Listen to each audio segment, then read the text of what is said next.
Bonjour, dans cette vidéo, nous allons parler de primitives. De quoi s'agit-il?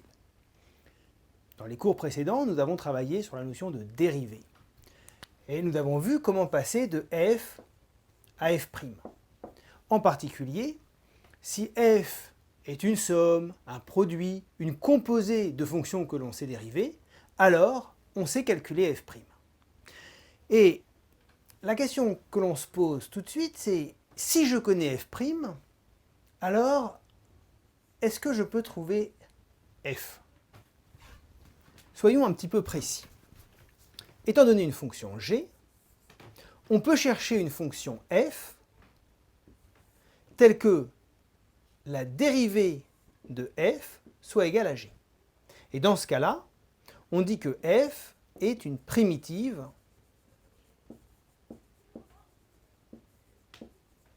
de g. Donc on connaît g et on cherche f. Alors, comme on connaît certaines dérivées, on connaît certaines primitives. Ainsi, sinus prime est égal à cosinus. Et donc, sinus est une primitive de cosinus. De même, exponentielle prime égale exponentielle, et donc exponentielle est une primitive de exponentielle. Ensuite, on peut regarder f de x égale x puissance n. Alors, est-ce que je peux trouver une fonction dont la dérivée est égale à x puissance n?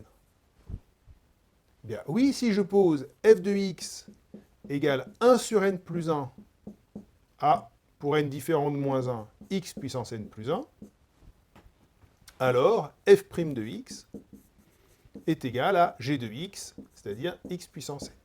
Et pour n égale moins 1, la fonction qui a x associe 1 sur x. Si g de x est égal à 1 sur x avec x positif pour x positif, alors si je regarde log prime, eh bien log prime c'est justement g. Donc logarithme est une primitive de g. Juste à l'aide des dérivées que l'on connaît, ça permet de trouver un certain nombre de primitives relativement simples. Bien, vous me donnez quelques exemples simples, mais moi je me pose différentes questions.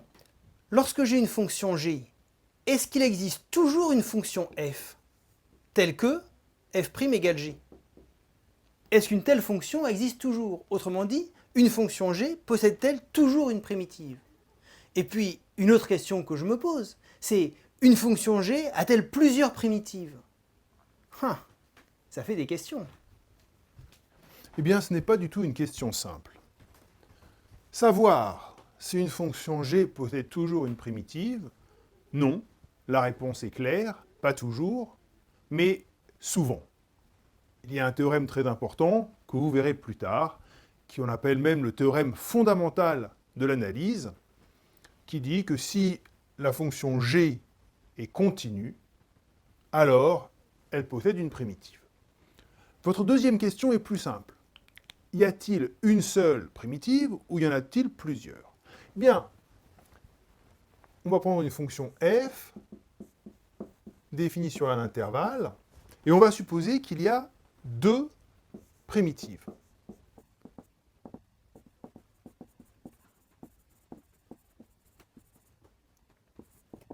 Pouvez-vous trouver un lien entre grand F1 et grand F2? Eh bien, comme f1 et f2 sont des primitives, je peux les dériver évidemment.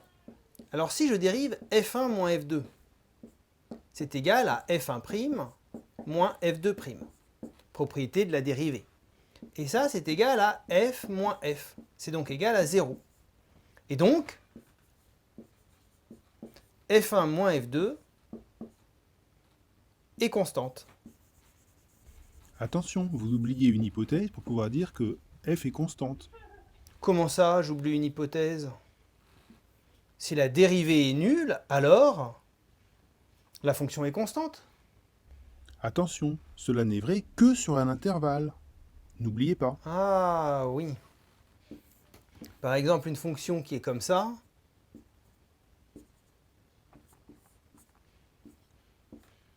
Elle n'est pas constante et sa dérivée est nulle. D'accord. C'est pour ça qu'il est très important de bien préciser que l'on se place sur un intervalle. Si on a deux primitives de f sur un intervalle, alors leur différence est constante. Est-ce que vous pourriez étudier la réciproque? Soit f une primitive de petit f sur A, k une constante réelle, hein, eh bien f plus k est une primitive de petit f. En effet, f plus k prime, c'est égal à f prime plus k prime. Or, comme k est une constante, k prime est égal à 0. Et donc, c'est égal à f prime plus 0. Et f prime, c'est petit f. Donc, eh bien donc, on a une proposition, hein.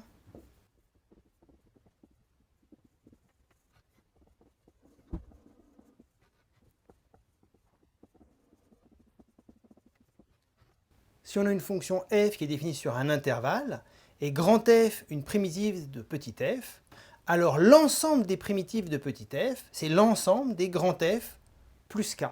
Donc si on a une primitive, on les a toutes. Maintenant, trouver une primitive, c'est pas facile.